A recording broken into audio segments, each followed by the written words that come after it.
বিসমিল্লাহির রহমানির রহিম। আলহামদুলিল্লাহি রাব্বিল আলামিন। ওয়াসসালাতু ওয়াসসালামু আলা সাইয়্যিদিল আমবিয়া ওয়াল মুরসালিন ওয়া আলা আলিহি ওয়া আসহাবিহি আজমাইন। সম্মানিত দর্শক শ্রোতা মণ্ডলী, বিএসবি কমপ্লেক্স আয়োজিত আজকের দাওয়া ভিডিওতে আপনাদের সবাইকে স্বাগত জানাচ্ছি। আমরা আজকে আল্লাহ রাব্বুল আলামিনের গুরুত্বপূর্ণ একটি বিধান সম্পর্কে আলোচনা করব, সেটা হলো নামাজ।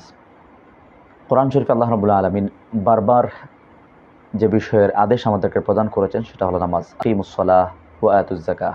আমরা নামাজের আদেশ কোরআন শরীফে দেখতে পাই এবং রাসূলুল্লাহ সাল্লাল্লাহু আলাইহি ওয়াসাল্লাম বলেন, আউয়ালু মা ইউহাসাবু বিহিল আবদু ইয়াউমাল কিয়ামাতিস সালাহ।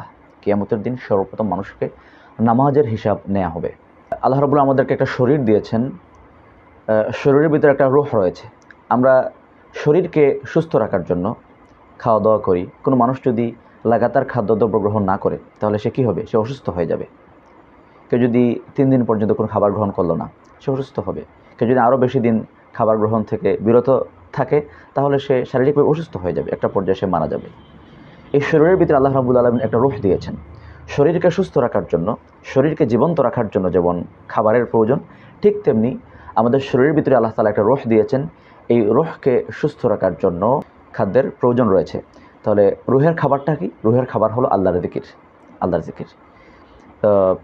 নামাজকে আল্লাহ রাব্বুল আলামিন কোরআন শরীফে জিকির হিসাবে আখ্যা দিয়েছেন, আকিমুস সালাতা লিযিকরি। তোমরা নামাজ পড়ো আমার জিকির করার জন্য, আমাকে স্মরণ করার জন্য। তাহলে আফতার খাবার হলো নামাজ, আমরা এটা ধরে নিতে পারি। কোনো মানুষ যদি নিয়মিত নামাজ পড়ে তাহলে সে আত্মিকভাবে সে সুস্থ থাকবে, ভালো থাকবে এবং উন্নত থাকবে। এই 5 ওয়াক্ত নামাজের মধ্যে সবচেয়ে গুরুত্বপূর্ণ নামাজ হলো ফজরের নামাজ।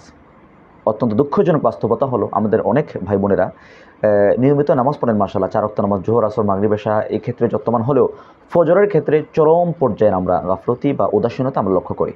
অথচ কোনো মানুষ যদি ফজরের নামাজে, এশার নামাজে তার যদি অলসতা দেখা দেয় তাহলে আল্লাহ নবী সাল্লাল্লাহু আলাইহি ওয়াসাল্লামের একটি হাদিস থেকে আমরা জানতে পাই তার ভিতরে ভয়ঙ্কর একটা রোগ বাসা বেঁধেছে হিসেবে আমরা ধরে নিতে পারি। নবী আলাইহিস সালাম বলেন, যে ব্যক্তি মুনাফিক, যার অন্তরে নিফাক রয়েছে, ওই ব্যক্তির জন্য সবচেয়ে কষ্টকর নামাজ হলো এশার নামাজ এবং ফজর নামাজ। যদি জানতো এশা এবং ফজরের জামাতে শরিক হওয়ার সওয়াব সম্পর্কে, এত বেশি সওয়াব, তাহলে লাতাউহুমা ওয়ালাউ হাবওয়ান, নবী আলাইহিস সালাম বলেন, ওই ব্যক্তি হামাগুড়ি দিয়ে হলেও সে ফজর এবং এশার জামাতে এসে শরিক হতো। সুতরাং ফজর এবং এশার নামাজ হলো সবচেয়ে গুরুত্বপূর্ণ। আল্লাহ নবী আলাইহিস সালাম বলেন যে মানুষ যখন ঘুমায়, সহিহুল বুখারীর হাদিস, মানুষ যখন ঘুমায় তো শয়তান তার মাথার পেছনে এসে 3টা গিট লাগায়। ইন্নামা ইয়াকুদুশ শাইতানু আলা কাফিয়াতি রাসি আহাদিকুম ইযা হুয়া নামা সালাতা উকাদ। শয়তান তার মাথার পেছনে এসে 3টা গিট লাগায় কি বলে? আলাইকা লাইলুন তাওয়িলুন ফারকুদ। রাত্র তোমার জন্য অনেক লম্বা, তুমি আরামে ঘুমাও। তো মানুষের মাথার পিছনে ঘুমানোর সময় শয়তান 3টি গিট লাগায়, এটি বিশুদ্ধ হাদিস দ্বারা প্রমাণিত। কীভাবে লাগায়, এটার পদ্ধতি কি, এটা আল্লাহই, এর বাস্তবতা সম্পর্কে আল্লাহ রাব্বুল আলামিন সবচেয়ে বেশি অবগত। আমরা যেভাবে হাদিসের মধ্যে আসছে সেভাবে বিশ্বাস পোষণ করি। তো লাগিয়ে কি বলে? আলাইকা লাইলুন তাওয়িলুন ফারকুদ, রাত্র তোমার জন্য অনেক লম্বা, তুমি আরামে ঘুমাও। ফাইন যাকারাল্লাহ ইনহাল্লাত উকদাতুন, যখন ওই ব্যক্তি সকালে ঘুম থেকে উঠে, ফজরের সময় ঘুম থেকে উঠে যখন আল্লাহর নাম স্মরণ করে, অর্থাৎ আলহামদুলিল্লাহিল্লাযী আহইয়ানা বা'দা মা মাতানা ওয়া ইলাইহিন নুশুর, এই দোয়াটা পড়ে নিল, অথবা বিসমিল্লাহ আলহামদুলিল্লাহ বলল, আল্লাহকে স্মরণ করলো, তো আল্লাহকে স্মরণ করার সাথে সাথে তার 3টা গিট যে লাগিয়েছিল, এই 3টা গিটের একটা গিট অটোমেটিকলি খুলে যায়। ফাইন তাওয়াদ্দা ইনহাল্লাত উকদাতুন, যখন ওই ব্যক্তি ওযু করে ফজরের নামাজ পড়ার জন্য, তখন 2 নম্বর গিটটাও ছুটে যায়। ফাইন সাল্লা ইনহাল্লাত উকদাতুন, যখন ওই ব্যক্তি ফজরের নামাজটা পড়ে নেয় সময় মতো, তার 3 নম্বর গিটটা ছুটে যায়। আল্লাহ নবী সাল্লাল্লাহু আলাইহি ওয়াসাল্লাম বলেন, ফাআসবাহা তাইয়িবান নাফসি, ফলে ওই ব্যক্তির সারাটা দিন যায় একটা আনন্দের সাথে, একটা উৎফুল্লতার সাথে। এজন্য দেখবেন যেদিন ফজর পড়া হয়েছে, যেদিন পড়া হয় না, এই 2 দিনের মধ্যে আকাশ পাতাল পার্থক্য। ফজর পড়ার মাধ্যমে নবী আলাইহিস সালাম বলেন, ফাআসবাহা তাইয়িবান নাফসি, সারাদিন একটা উদ্যম, একটা আনন্দ তার ভিতরে কাজ করে। এর পরবর্তী অংশ আরও গুরুত্বপূর্ণ, ওয়া ইল্লা খাবিসান নাফসি কাসলানা, আর যে ব্যক্তি ফজরটা পড়ল না সময় মতো, তার 3টা গিট রয়ে গেল, ওই ব্যক্তি সারাদিন খাবিসুন নাফস, অর্থাৎ একটা কষ্ট, একটা মন মরা, একটা অলসতা তার ভিতরে কাজ করবে। এবং সবচেয়ে বড় উপকারিতা হলো ফজরের নামাজের।